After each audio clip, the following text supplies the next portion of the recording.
छ यिनीहरू केही पनि हुँदैनन् भन्ने त्यो एउटा मनोविज्ञान बोकेर हिँड्नु भएको। त्यसको पृष्ठभूमि चाहिँ कहाँ जोडिन्छ भने त्यसको पृष्ठभूमि चाहिँ उहाँ जति बेला चाहिँ नक्कली माओवादी हुनुहुन्थ्यो भएको भनेर जति बेला उहाँलाई चाहिँ फिल भएको थियो माओवादीबाट त्यसको साक्षी चाहिँ म आफै पनि हो। उहाँ चाहिँ उद्घोष गरिरहँदाखेरि म पुगेर नगर हौ यस्तो गर्नु हुँदैन भनेर चाहिँ मैले चाहिँ भने त्यहाँ साथीहरू म पनि त्यहीसँग नजिक थिएँ, मेरो दाइ फ्रेन्ड इन्चार्ज हुनुहुन्थ्यो, यसो नगरौँ यसो गर्नु हुँदैन भनेर चाहिँ मैले भनेको थिएँ।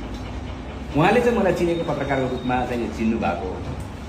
पछि उहाँले अपेक्षा गर्नुभएको थियो होला चाहिँ के अरे मेरो बारेमा यस्तो भयो चाहिँ उहाँले लेखिदिनुहुन्छ के भन्ने त्यस्तो केही आशा थियो होला।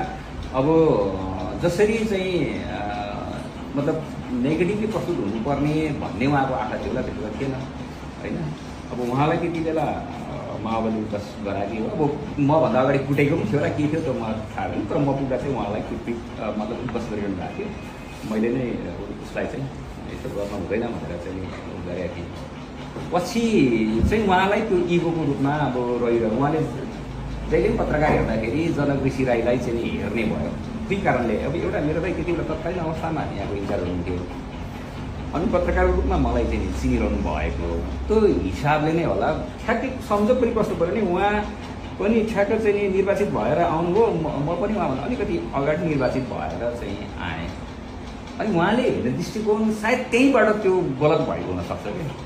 उहाँ आएपछि उहाँले स्ट्याटस हेर्दा देखेको उहाँले चाहिँ के भनेको थियो, त्यति बेला श्रमदान चलिरहेको थियो, पक्वाको हुनसक्छ सायद। त्यो पहिलो उहाँले के भन्नुभयो भने मेरो श्रमदानमा आउनेहरू चाहिँ पत्रकारहरू हुन्, मेरो श्रमदानमा नआउने चाहिँ झोलेहरू हुन् भनेर त्यहाँ